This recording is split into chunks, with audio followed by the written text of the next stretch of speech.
It's time for dinner with Nanny Bubby, and I'm back. I was back yesterday, but I'm back again today.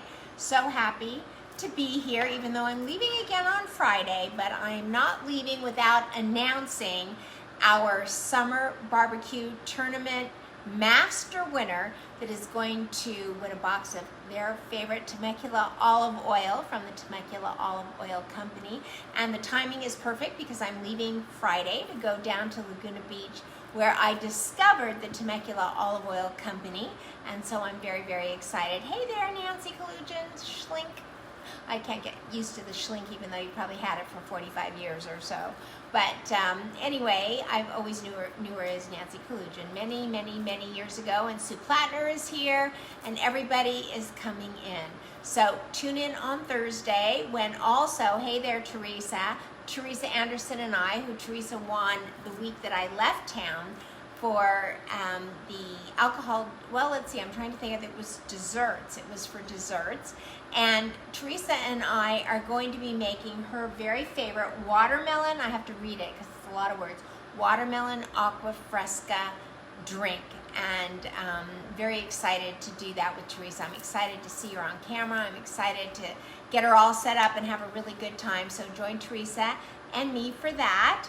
And Frank will be coming on August 18th or 19th, one or the other. I'll announce it again and be very sure about that date. I'm pretty sure it was the 18th though.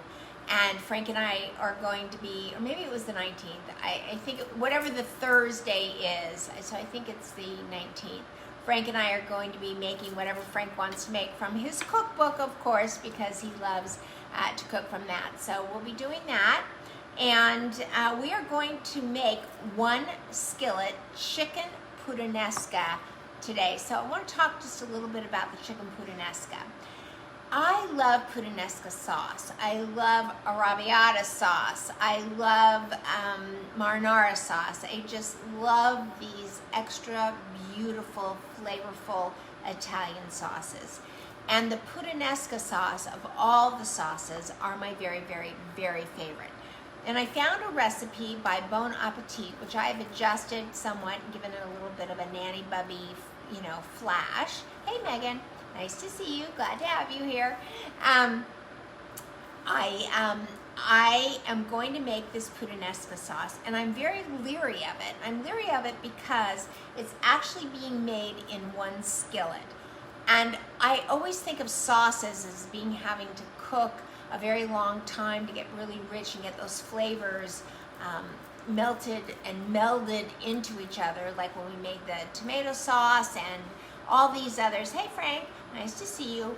But this Puttanesca sauce is made right here in this one skillet. So let me just turn you around and hopefully you can see all that. Did I say hi to Sue Plattner? I hope I did.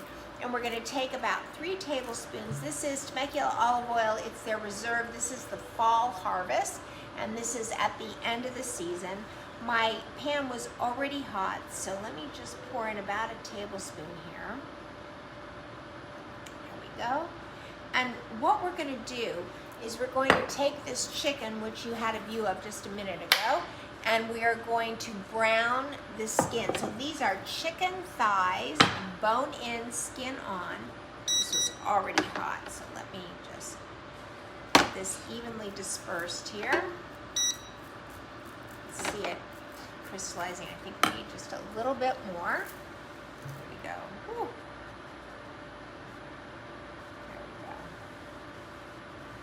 Pan ate up that oil very, very quickly, I will tell you, because it was already hot before I put it in. Okay, so let's just start. These have already, I'm going to tell you, I'm going to do one thing. Whew, a lot of steam. This is when you need a stove hood. This is,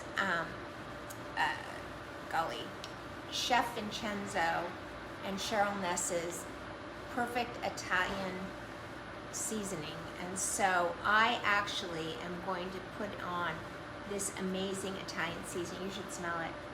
It's so delicious. Several of you won this, but I put salt and pepper on these, and now I put on the Italian seasoning, fresh from their kitchen, and we're going to brown these. And remember, the key to browning these is to never, wow, this is when you need a hood. And for all of you and purposes of cooking with all of you, I do not have a vent. I'm going to have to take a drink. I'm so sorry.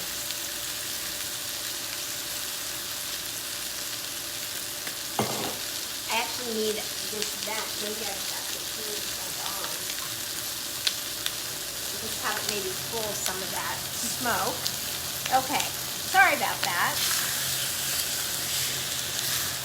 So we've got 5 of these chicken thighs. I've got to stand over here. Hey Brutus, nice to see you. Hey everybody, so good to see you.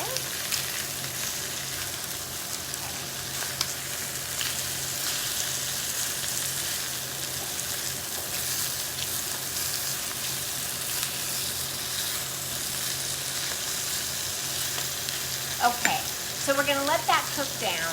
And again, I'm like recovering from all the smoke and everything else. As we let this cook and brown for about 7 minutes, we're going to do something that I absolutely love. And that is, and I've heard about this process, but we're going to take these anchovies. There's about 5 of them, 6 of them here. Hey Cynthia, oh, you're on the road again. And we're going to cook these anchovies down with the garlic and with the fat left over from the chicken until these anchovies disintegrate. What I find interesting about that is just about every Italian I know has talked about using anchovies and making them as part of your sauce and the richness that they give to a sauce when you use them. And I always thought that sounded awfully odd to me. I mean, what did I know? My grandmother was not an Italian grandmother. She was a Jewish grandmother, so she was making chopped liver and chicken soup, not pasta sauces, right? But from what I understand, that, and this is the first time I'm actually doing it, is that using these anchovies to actually disintegrate actually begins the richness of the sauce. And that is why I actually think that this particular sauce can be made in a 1 skillet pan. So we'll just have to see how that works. And this fan behind me, I hope you can still hear me, but the fan behind me actually is pulling the smoke in that direction so I'm not choking. So that's kind of a good idea. I might actually have to get like a hand fan. What do you guys think? Do I need to get a hand fan or something? Because this is not the first time that all this smoke has just gone right into my inhaling. So, and also back to these spices, what I love about this is that this cute little jar, which I adore, came with this great little wooden spoon. You can measure out all the fabulous seasonings that are in here. And let me read to you what was in here. You can find this on Love in a Tuscan Kitchen website, and it's called the Tuscan Kitchen Herb Blend, and it's organic rosemary, thyme, oregano, sage, basil, lemon peel, lavender, and sea salt. So it's basically herbs de Provence, but with a little bit more of an Italian spin on it. So it's heavenly. You can truly smell the lemon and the lavender and the oregano. You can smell everything, but the lavender really holds out. And by the way, I took with me to Aspen the lavender nut biscotti, and it was absolutely delicious. Like, I've never tasted biscotti that was that good. Hey Lisa, how are you? Good to have you here. So I think that what we can do, that is nice and brown. There we go. Yeah, that looks very, very good. I don't know if you can see this. I think I have to pull all of you over here. So we're making 1 skillet, whoops, gotta turn it, 1 skillet chicken puttanesca. And I was remarking that I always think of a sauce, like a puttanesca sauce, as something that has to cook for a very, very, very long time, like tomato sauce. I have to move because the smoke is getting to me. Like the pasta sauces or the arrabbiatas or whatever, you want them to get rich. This particular sauce is a 1 skillet sauce, and I'm really anxious to see how it's made. So I wanted to experiment. And while this is cooking, I want to tell you, so speaking of experiment, I'm having a baby shower here October 2nd. There's a couple things that I'm going to be making for that baby shower, but I need to pre-make them. By pre-making them, I mean I need to experiment with the recipe. Number one, I've never made a tarragon béarnaise sauce, and so when I get back from the following week's vacation, I'm going to actually do a béarnaise sauce. And my son's birthday is coming up, and so there's a couple of recipes for September. His birthday is September 9th. That I'm going to be making for purposes of him and his birthday, and I need to experiment. So one of the things that he wants is fried chicken and waffles for dinner that night, and so I'm really excited to experiment with that. I have a great Ina recipe that I found that actually is a Shake Shack fried chicken recipe. So, and then of course waffles, I do that all the time, no big deal. Biscuit is my friend for when it comes to that. But then for there we go, these are brown. So we just really want to brown them because we're going to stick these in the oven at 350. But for the baby shower, I really want to make it nice, and I want to do a filet, a beef tenderloin, and slice that. And I have some other really great things, recipes that I've saved. I'm going to be experimenting, and so those experiments are going to take place right here on Dinner with Nanny Bubby, because I just can't be cooking from 4 a.m. to 4 p.m. every day. So I thought I would bring you on the journey with me in terms of adjusting recipes and figuring out what works and what doesn't work. So, let's see. Lisa says she loves Shake Shack chicken sandwiches. I don't know who she's referring to. Okay. So again, the key, sorry about that. The key to making all of these really, really successful is you want to not turn them until after they're brown. And Megan, I forgot to give that to you. I know, I forgot to give it to you. The thing is, I thought I was going to put all of it into the pan, but there wasn't room, so it'll all cook by the time we put it in the oven. So, it's the smoke. I think maybe I need to buy a little fan. Hey, Jim Benvenuti, nice to see you there, or here. Oh yes, Ina loves Shake Shack. She loves Shake Shack, she does. And so that's why this recipe, she's really going for it with the recipe. Jim Benvenuti is here, I'm so glad. I'm sure Lucy will be here any minute. Thank you so much. Stacy Salidi is here. And with a name like, well, Stacy Cohen Salidi. So I'm just wondering, it sounds to me like Stacy was born eating matzo ball soups and may need to eat pasta and learn how to make pasta sauce. So maybe this is a good recipe for Stacy. You'll let me know, Stacy. Just looking at your maiden name and your married name, sounds like you're like me, a Jewish and Italian household now. So let me grab my drink. That smoke is getting to me. I can hardly wait until we move on to the next step, believe you me. So I will tell you, we're going to crush these olives. So yesterday I had the Castelvetrano olives. Today I don't. I went looking for them because this recipe did call for Castelvetrano olives, but I could not find them. And these are the Castelvetrano olives. They're also Greek like Castelvetrano, and I really have to tell you, I actually like them better. And so I'm going to start replacing the Castelvetrano olives whenever a recipe calls for the Castelvetrano. Here's the reason why. The skins on these are much thicker. They taste more like the type of olive that you eat when they're stuffed with a pimento.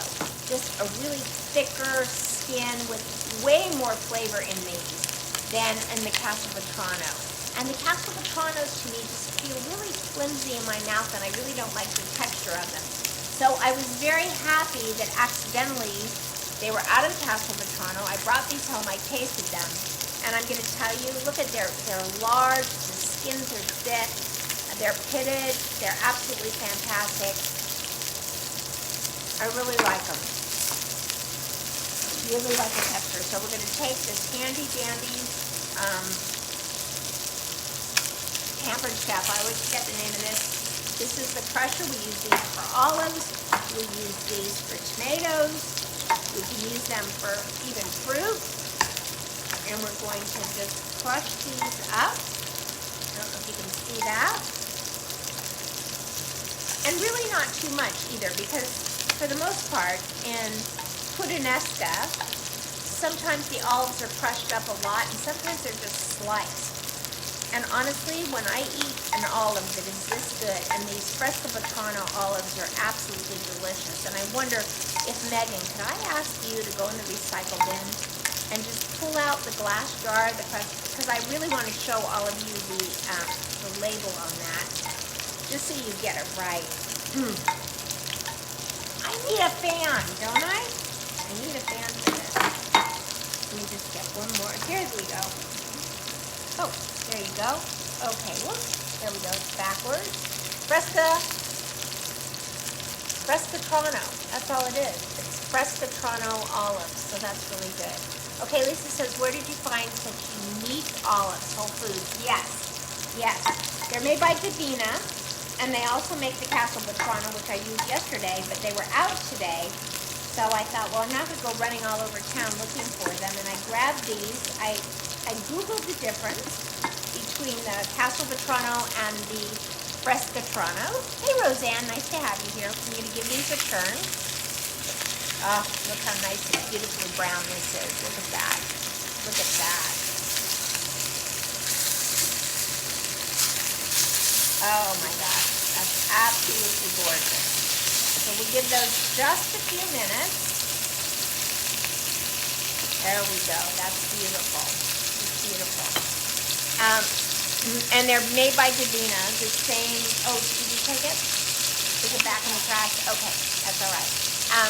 And really, honestly, I just love the meat. They're both greased, the Castle Vetrano and the Castle Vetrano and the Frescotrano are both Greek olives. And Google said they were.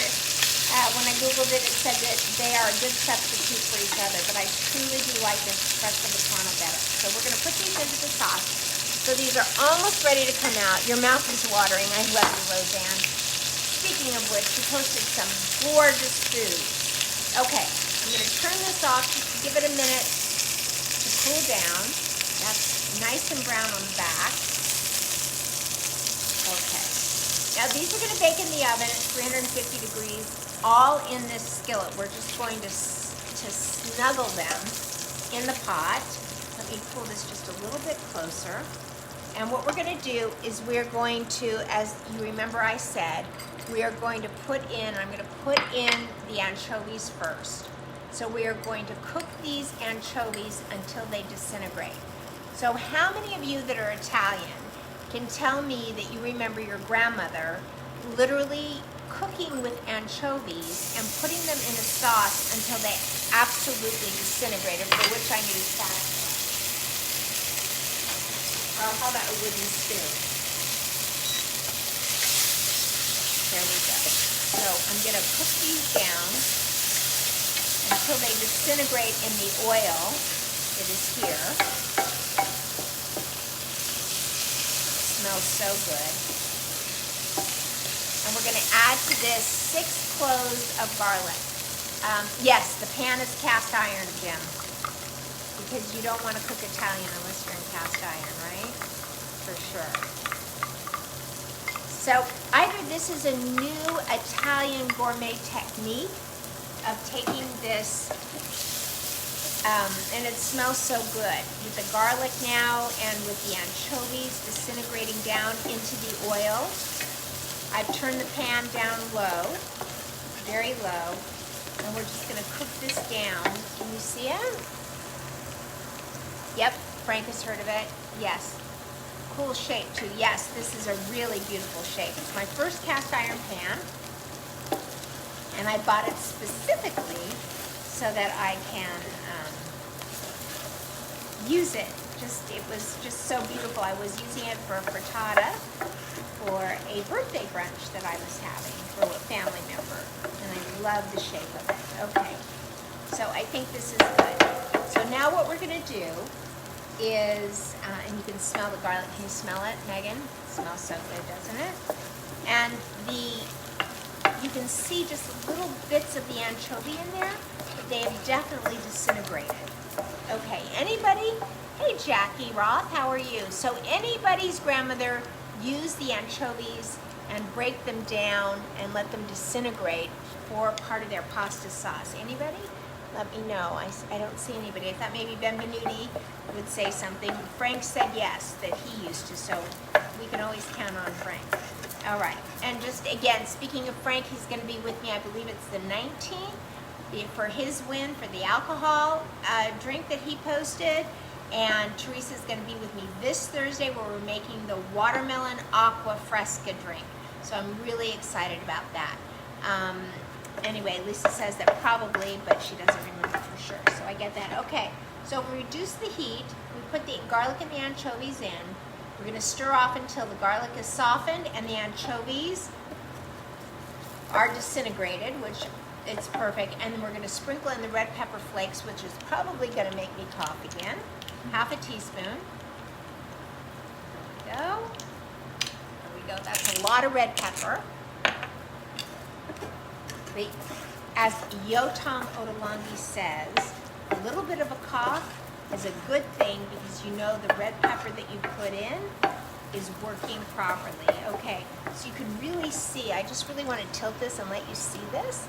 Do you see how it's just all the flavors are melding together? So I have this on a really low fire because I really don't want, the cast iron pot is so hot. I really, really, really don't want it to burn that garlic. Okay, and now we are going to put in the tomato paste. And so this is it. This is what concerns me about this recipe, is that we're not putting in tomatoes, we're not putting in a tomato sauce, we're putting in tomato paste. So I love this tomato paste, again, Whole Foods, non-GMO. It works like a bottle of medicine where you use the cap to pierce it.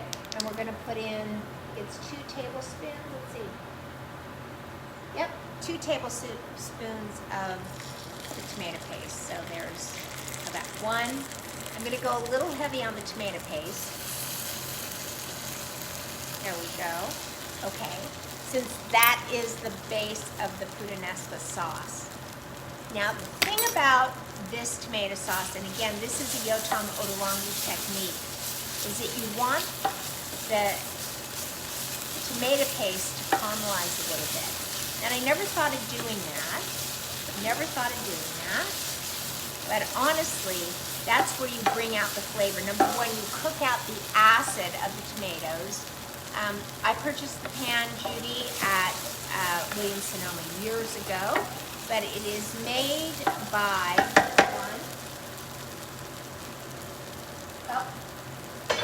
it's made by a company that starts with an F, for which I cannot remember unless I pick this pan up and look underneath it, and you know I'm not going to do that right now. But I will, how about if I post it later on when I have a chance to look at the bottom of the pan. So, okay, so back to Yotam Ottolenghi, who said that you really need to caramelize your tomato paste. Turn it a little bit dark brown. Otherwise you get this raw tomato flavor, right? So that's one trick to this recipe that I've taken from my wonderful, talented Yotam Ottolenghi. Okay, so the very next thing, check online. Okay, Judy, check online, and I will try to think of that name myself. Okay, so now we're going to add the olives. We're going to add the olives, wine, and capers. And so here's the thing. I'm not going to open a bottle of wine to put in here because remember the trick. If ever you're cooking and a recipe calls for wine and you're not going to be drinking wine with dinner, don't open a bottle of wine and waste the whole thing. because the only thing you need to do is use extra dry vermouth. Instead, it's the exact same thing. So that's what I'm going to be doing, is I'm going to be putting in these olives. I'm going to be putting in, what did I lose? Let's see, olives, the wine, capers. We have 2 tablespoons of capers right here that have been drained so we don't get a strong vinegary taste from these. I mean, this is looking so Puttanesca. I'm so excited. Look at this. Can you guys see it? I mean, it's just so beautiful. And it's mixing with the tomato paste. Look at that. So beautiful. And now, for the grand finale, we're going to take 3/4 of a cup of this extra dry vermouth. Here we go. Ready?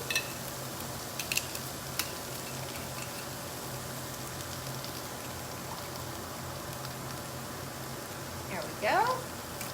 Okay. And I've saved myself ruining an entire bottle of white wine because we are not drinking tonight.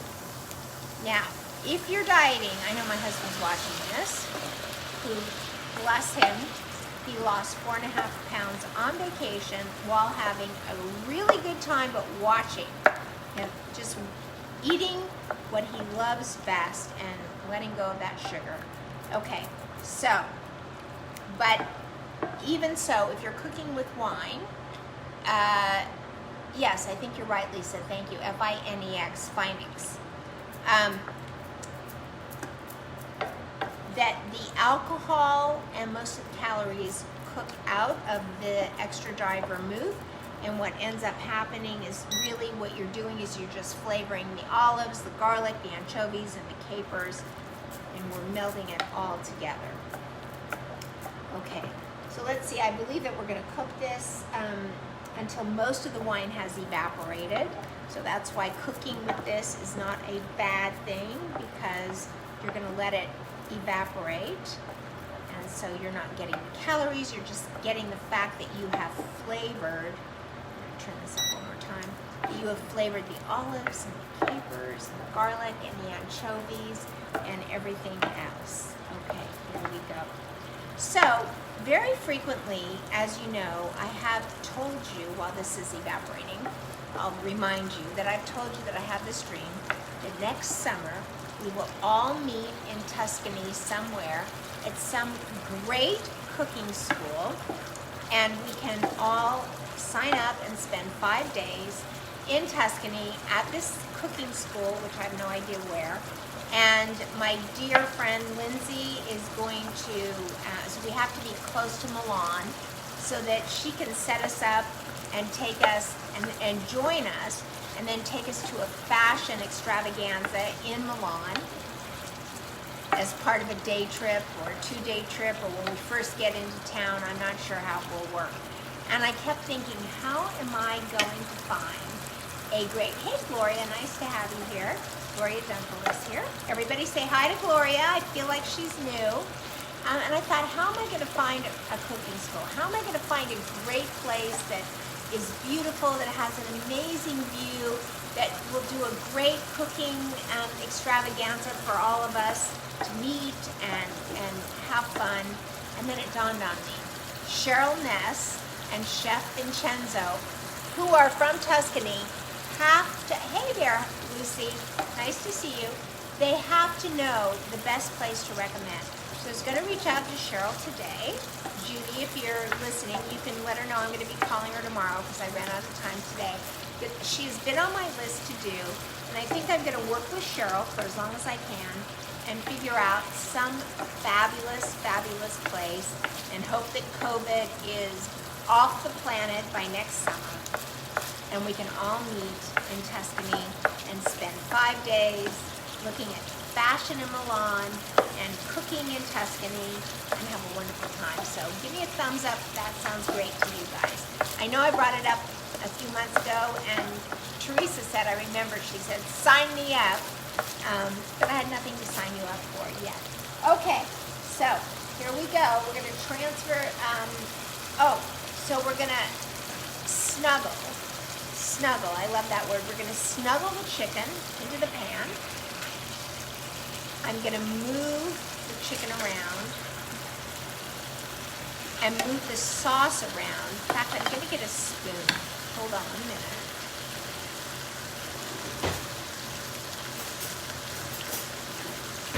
So the last thing we're gonna do here is we're gonna add a cup of water, but I don't want this to become watery. So I'm gonna make sure I kind of spoon this over the chicken as I'm putting the chicken into the pan, right? Spoon it over in all its beauty. Oops, turn it down. So, this is just gorgeous. I mean, this is absolutely beautiful. I love snuggling chicken. How many of you love to snuggle chicken? It's a funny word. But that is the word that Bon Appetit used in this recipe, snuggle the chicken. Okay, I'm spooning it over. It really smells divine. It really does. So how many people are answering about cooking skill in Tuscany? Everybody? Anybody? Okay. So one more thigh and then the 3 chicken legs. I think I can snuggle all 3 of these legs in. I don't know. I think that is all the snuggling I'm going to get done. Nope. Nope. Can I snuggle anymore? Let's see. Maybe. Not happening. There we go. Not so snuggled. Okay, one leg isn't going to make it. So now the very next thing is this recipe calls for 1 cup water, and this is where I part ways with this recipe because I'm really, really concerned that this puttanesca is going to turn into a watery sauce, but perhaps while we cook it, it just cooks itself down and evaporates. So I'm going to do it. I'll let you know when I post a picture of this how it turns out. There we go. Okay, and that's it. And then from here, we put this in a preheated 350-degree oven. And, oh, I think I found room for 1 more chicken leg. There we go. How do you like that for snuggling? There we go. Okay. And this will, and let me see if it's covered. Transfer skillet to oven and bake uncovered until sauce is thickened and chicken is cooked through 20 to 25 minutes. If using whole legs, it'll take closer to 30 or 35, and I do have some, well, whole legs, meaning where the thigh and the leg is attached. Taste a spoonful of the sauce. It should be plenty salty between the anchovies and the capers, but you most likely won't need to season with more salt. Transfer chicken to a platter and spoon sauce over it. Drizzle with olive oil and serve with lemon wedges alongside. So the olive oil that I am going to use is the the Temecula Olive Oil Company Mediterranean herb olive oil, because I really feel like this is going to really set this off. And that's it. So let me see. Yes, you're very impressed with your homeland at Italy. We can all fly and meet. Judy said this dish looks heavenly. Thank you so much. Yum. I know yum, right?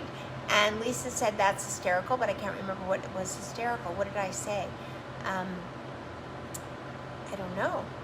I don't know, Lisa, what was hysterical. It's like by the time, it could be something I said at the beginning, like an hour ago, because this stuff doesn't show up. It's so delayed, it drives me crazy. But I love you anyway, because it's not all of your fault. Lucy, oh, snuggling. Thanks, Lucy. Snuggling. Yes, I think that's so funny too. I can't stop using it. How does my chicken look? Is it snuggled? It's very snuggled. Okay, guys, from here into the oven, 350 for about 35 minutes. I think you could use that length of time in order to thicken, and hopefully this sauce, and honestly, it's really looking more tomatoey and more saucy than I imagined. And so I'm thinking it might be absolutely phenomenal. And I will let you know if it's a winner or if it needs to be adjusted. That's why I'm not going to post this recipe, because I have lots of adjustments to make with the caramelization and everything else. from this actual Bon Appetit recipe that was actually, I got a stack of Bon Appetit recipes magazines, Bon Appetit magazines that someone had found in a house that had been sold, but they left their magazines, I guess, for the new tenants, and she brought them to me. So on the drive, 10 hours to Aspen and 11 hours home, I went through all the Bon Appetit magazines and just ripped out interesting recipes that I thought I wanted to make for all of you, but they look like they need to be adjusted put a little bit of Nanny Bubby in every recipe. Okay, although they look like they may be spooning a little too. Snuggling and spooning, that's so cute. Lucy, that was very funny. Okay, all right everybody, couple things to remember. I am making a fabulous drink with our winner Teresa during dessert week on this Thursday, Teresa Anderson. I am making with Frank, Cooking with Frank on August 18th or 19th. I'll confirm that for tomorrow. Teresa and I are making the watermelon aqua fresca drink, and I will be pulling out of the 6 winners, and the 6 winners are, let's see if I can remember them, were Lene for appetizers, was Judy Woods for, hey Heather, was Judy Woods for salads. Let's see, who won main courses? Can't remember. Maybe it was Lucy. Was it Lucy? No, Lucy was side dishes. Then came Teresa. Oh, main dishes actually happened to be Lindsay. That's what it was. So Lindsay Bernay was main dishes. Surprisingly, it was kind of a fluke that happened. And then side dishes were Lucy, and then Teresa was desserts, and Frank was alcohol. Okay. All right, everybody, that's it for today. Thank you so much for being here. Love it when you're here. Love when I can bring you information and we can all have a good time together. You're great gatherers. I'll post information about this dish and a picture in Gather with Nanny Bubby tonight on Facebook, and I will check to be sure what the name of this pan is. Okay, everybody, on the count of 3, 1, 2, 3, go out, and come on, Megan, spread love like butter. All right, everybody, bye.